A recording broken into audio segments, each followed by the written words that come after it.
I'm a grateful food addict, compulsive overeater, and my name is Rose. Yeah, very grateful to be here. Thank you, Jerry, for literally giving me this opportunity to connect with my fellows here in my family of OA 90 fellowship. So uh, I'm going to open with a prayer, and it's called Abstinence Prayer. God, today is a new day for me, and with you, it can be a day of abstinence. With you, I can handle anything. I ask for your protection today from anyone or anything that may interfere with my abstinence. I am asking now for your protection in case sometime during the day my desire to compulsively eat becomes stronger than my desire to abstain. I know I am powerless over food and my life can become unmanageable again. I do believe that you will relieve my compulsion and restore me to sanity. Please help me to know your will for me today and give me the willingness to carry it out. I turn my will and life over to you. Please guide me through another day of abstinence. God, I need you. Amen. So that prayer isn't just a nice amount of words put together that makes me feel better. That prayer is literally the bottom line for me in my abstinence. I'm going to go as quickly as possible so that I can adhere to sharing with you what this workshop is about. My successes, my struggles and setbacks, otherwise known as denial for me, and my surrender when that happened for me in my own journey through step one, um, as well as sharing with you um, that what it took for me to start practicing the 90-day program, disciplined, structured approach to abstinence, which finally gave me an honest recovery from my food addiction. I am cross addicted. My addictions, I've been blessed with many. Food addiction is my primary and first one. I'm also a member of other fellowships for alcohol, um, for drugs, for a sex and love addiction, for Al-Anon, and debtors. I qualify as well. But the one program that I work daily, and I'll tell you exactly what I do to stay abstinent. I'm just going to real quick, I think you're going to be able to see this. This is a picture of me. This is in the third grade. Here, I'm going to go quick. I meant to do it first. And this one is the second grade. And as you can see, the biggest girl, a little kid in the picture, was put right in the middle there. And here's my first grade. And up here, you'll see the biggest girl in those classes.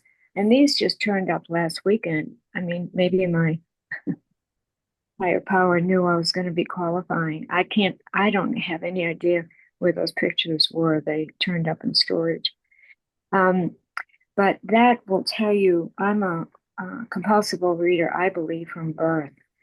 And at a pretty young age, even before first grade, I started taking to sugar and flour.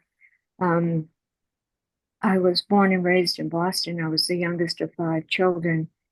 And the family was, I'd say, extremely dysfunctional. Maybe it's average today, but back then, and food did become my coping skill. It pushed down those emotions that I never learned how to deal with.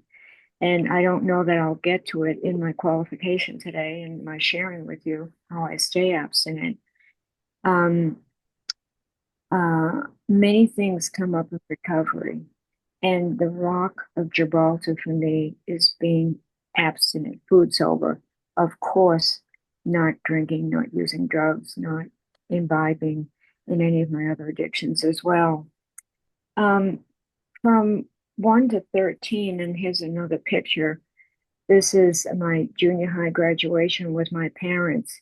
And at 13 years old, um, for those that are listening to a recording, I weighed around 210 pounds. And I like to share that my son, when he was 13, he weighed 85 pounds. So you can tell morbid obesity had already come into my life pretty early on in my life.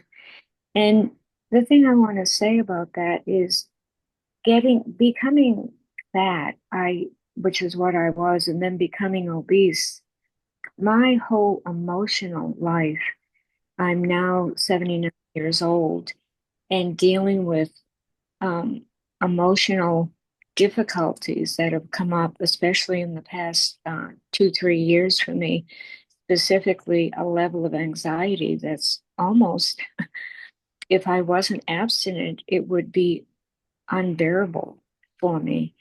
But as I'll mention to you, the tools of the program, the steps of the program, um, sponsorship, the strong network that I keep connected with, my connection to God as I know Him.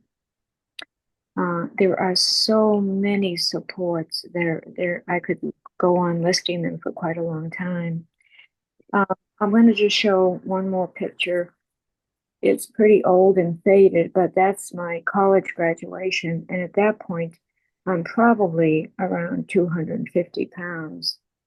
Um, and and as you can see, the family was pretty wild with kids, my nieces and nephews all over the place.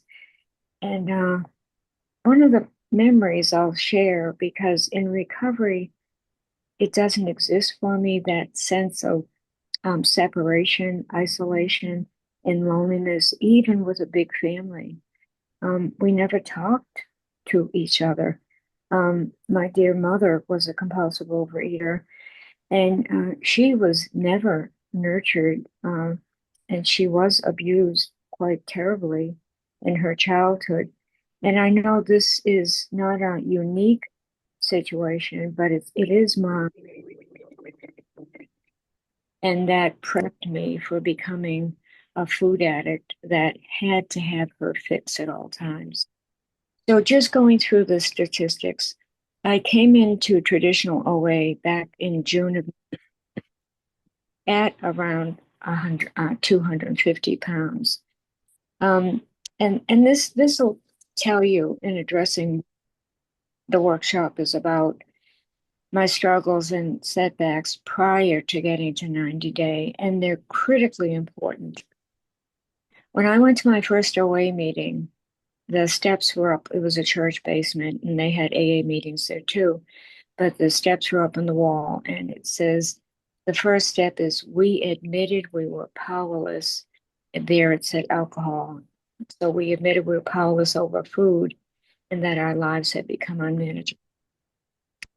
Well, I could admit that my life was unmanageable. At that point, I was drinking every day, getting high on marijuana and amphetamines. Amphetamines were 14 years of my life. I was hooked on them.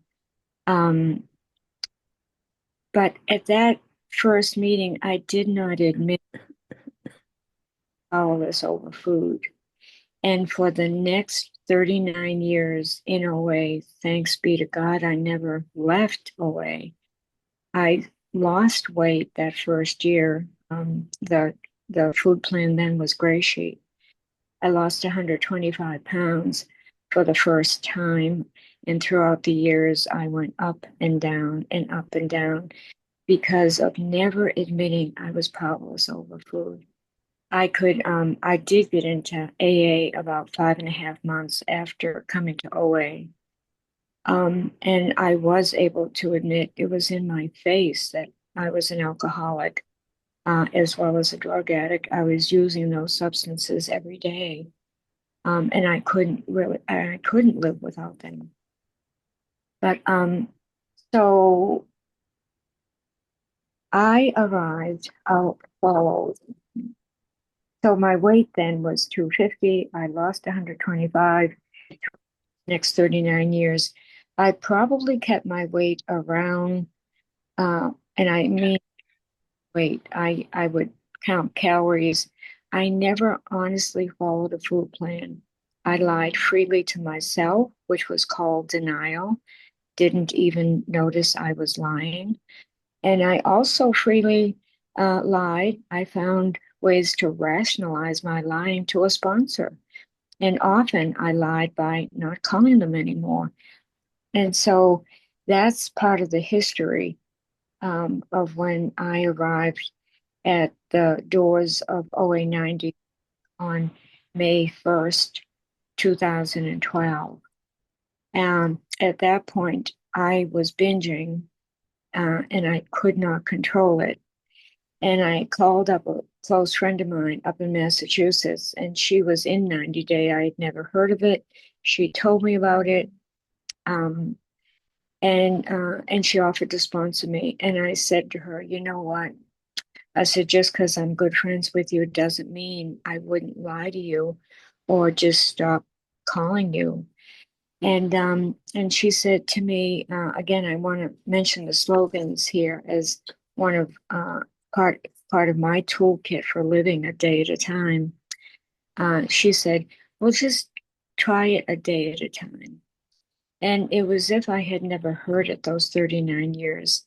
And it just I mean, to tell you how God works, um, when the student is ready, the teacher appears.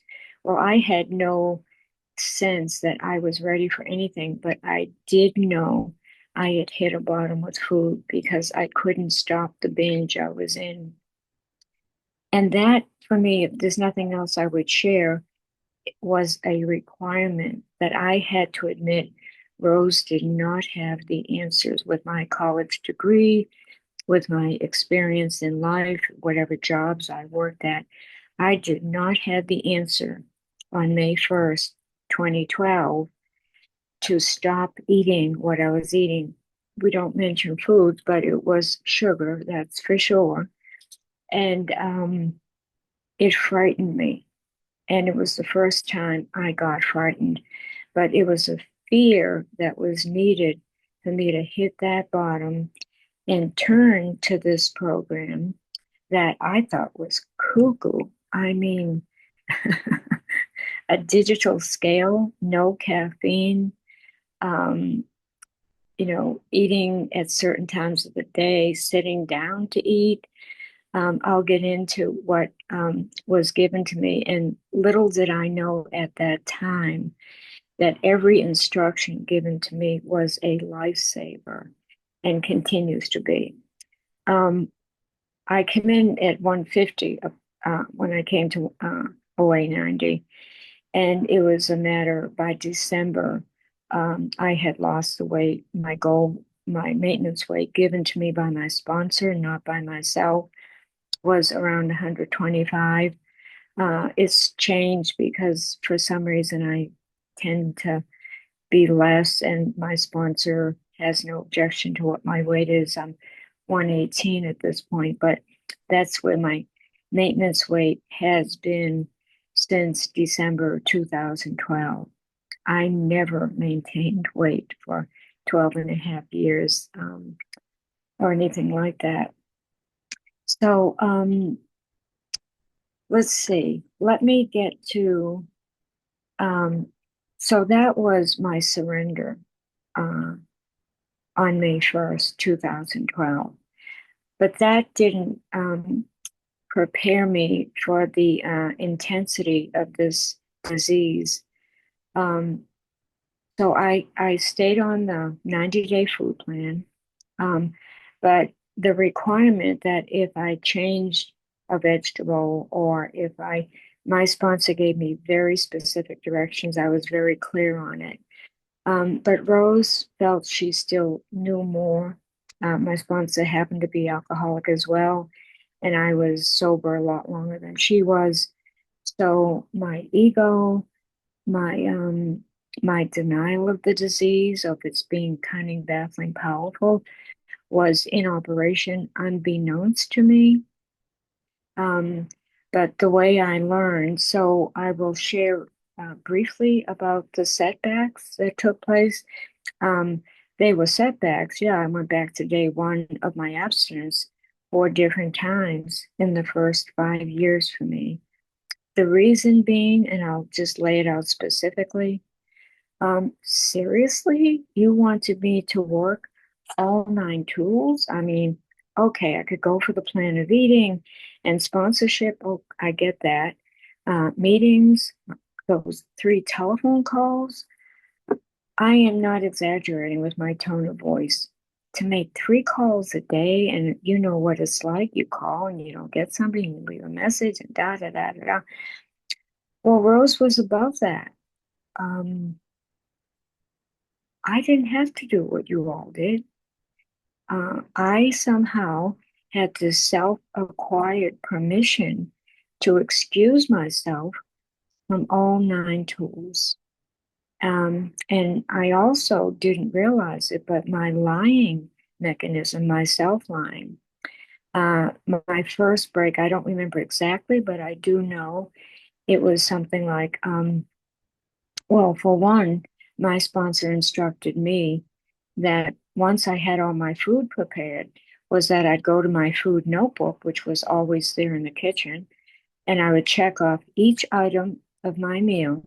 And before I sat down, I would write in my notebook. 5 minutes. Thank you so much. Um, I would write, thank you, God, this food has been committed. That meant everything I was supposed to eat was on my plate. At some point, I decided I didn't need to do all that checking off. So I'll just go a little bit quicker here. Um, Also, I decided if I changed my vegetable, I didn't really have to tell my sponsor. I mean, after all, I was 60 something years old. I mean, these are things I said to myself. I did not, I did not, if I can give you a bottom line, those first 5 years, I did not believe in 100% transparency with my sponsor. Therefore, there were things I was doing she didn't know about. But until what 90 Day did for me was to give me a conscience around my food addiction, so that I couldn't ignore, thank God, what my uh, more lively conscience was telling me. So I did tell, as we say, on myself, for the sake of being able to stay abstinent. So I went back to day one 4 different times, and the last time was a red flag of the a big one, because I had went through many red lights with going to my father-in-law's funeral. I was already sick with a fever, but no, I wanted to go. I didn't talk to my sponsor. I didn't discuss it ahead of time.